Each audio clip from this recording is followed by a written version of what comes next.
আজকের ভিডিওতে আমি ডিসকাস করব আইটেলের সদ্য লঞ্চ হয়ে যাওয়া আইটেল সিটি সিরিজের নতুন একটা স্মার্টফোনকে নিয়ে।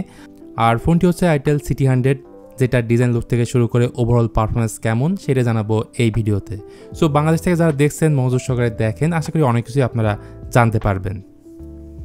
ফার্স্ট অফ অল এই ফোনের বক্সে রয়েছে সিটি 100 ডিভাইসটি, এরপর user manual, solid hard back cover, 8 ওয়াটের চার্জার এবং চার্জিং কেবল। তো এই সমস্ত জিনিসপত্রই পাবেন ফোনটার বক্সে।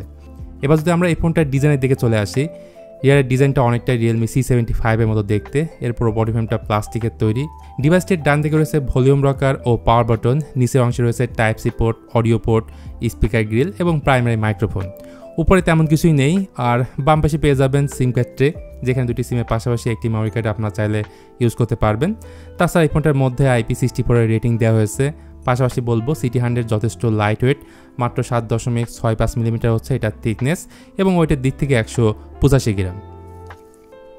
যাই হোক, ডিসপ্লে ক্ষেত্রে প্রথমে আমার যে জিনিসটা একদমই খারাপ লেগেছে সেটা হচ্ছে এই ফোনে সে আমলের ওয়াটার ড্রপ নচ দেওয়া হয়েছে, যা সত্যি বলতে 2025 সালে একদমই মানায় না। এখানে যদি 500 ডিসপ্লে দেওয়া হতো তাহলে ডিসপ্লেটা দেখতে খুবই ভালো লাগতো। একই সঙ্গে জানিয়ে রাখি, এটার যে লোয়ার চেন সাইজে কিছুটা বড়, অন্য 3 দিকের বেজাল ঠিক আছে। আর 90 হার্টজ রিফ্রেশ রেট থাকায় মোটামুটি স্মুথনেসের একটা ফিল পাওয়া যায়। ডিসপ্লেটার রেজলিউশন হচ্ছে 720x1600 HD+ প্যানেল। এইটা HBM অর্থাৎ হাই ব্রাইটনেস মোড হচ্ছে 700 নিটস। সো ওভারঅল এই ডিসপ্লেটা আপনার কাছে ভালোই লাগবে। এরপর পয়সা হিসেবে আইটেলের এই ফোনে রয়েছে ইনিসওয়াক T7250, যেটা 12 ন্যানোমিটার একটা চিপ, এবং গ্রাফিক্স হিসেবে থাকছে Mali G57। র্যামের টাইপ হচ্ছে LPDDR4X এবং স্টোরেজ টাইপ হিসেবে থাকছে UFS 2.2। আর ফোনটা একটা ভেরিয়েন্টে লঞ্চ হয়েছে 8GB র্যামের সাথে 128GB স্টোরেজ। সেই সঙ্গে এই ফোনটার আন্তর্জাতিক স্কোর পাওয়া গেছে 3 লাখের একটু বেশি। পাবজি এই ফোনে খেলা যায় HD গ্রাফিক্স হাই ফ্রেম রেটে। ইনফ্যাক্ট এই ফোনটার মধ্যে আছে ডিপসিক, যেটা ChatGPTর মতো আর কি কাজ করে। রয়েছে আই ব্লাস্টার সেন্সর, অর্থাৎ TBS-এর মতো ইলেকট্রনিক্স ডিভাইসগুলো আপনারা চাইলে ম্যানুয়ালি কন্ট্রোল করতে পারবেন।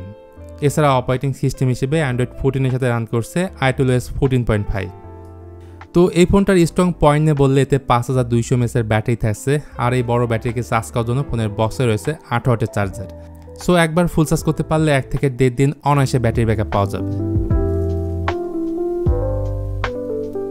তো সিটি 100 এর রিয়ারে রয়েছে ডুয়াল ক্যামেরা সেটআপ, তবে কাজের ক্যামেরা একটাই 13 মেগাপিক্সেল এবং ফ্রন্ট ক্যামেরাটা হচ্ছে 8 মেগাপিক্সেলের। রিয়ার ক্যামেরা দিয়ে ভিডিও রেকর্ড করতে পারবেন 1080p 30fps-এ, আর ফ্রন্ট ক্যামেরা দিয়ে 720p-তে আপনারা ভিডিও রেকর্ড করতে পারবেন। চলুন এই ফোনের ক্যামেরা কেমন ছবি তুলতে পারে তার কিছু ফটো স্যাম্পল দেখে আসি।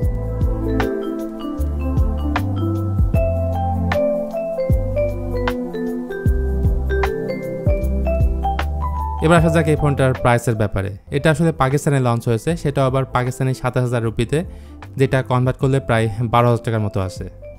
আর এমন প্রাইসে আপনি পেয়ে যাচ্ছেন চমৎকার ডিজাইন, চমৎকার ডিসপ্লে এবং বিশাল একটা ব্যাটারি। তবে এটার পারফরমেন্স খুব একটা ভালো হবে না। আর বাংলাদেশে এই ফোনটা অফিসিয়ালি কবে আসবে তার ব্যাপারে সঠিক কোনো ইনফরমেশন এখনও পাওয়া যায়নি। তবে এমন কোনো আপডেট জানা মাত্রই আপনারা এই চ্যানেলের মাধ্যমে জানতে পারবেন। তো এই ছিল আইটেল সিটি 100কে নিয়ে। ভিডিওটি আপনাদের কাছে কেমন লাগলো সেটা অবশ্যই জানাতে পারেন কমেন্ট করে। আর ভিডিওটি ভালো লাগলে please hit the like button, share করতে পারেন আপনার বন্ধুদের সঙ্গে।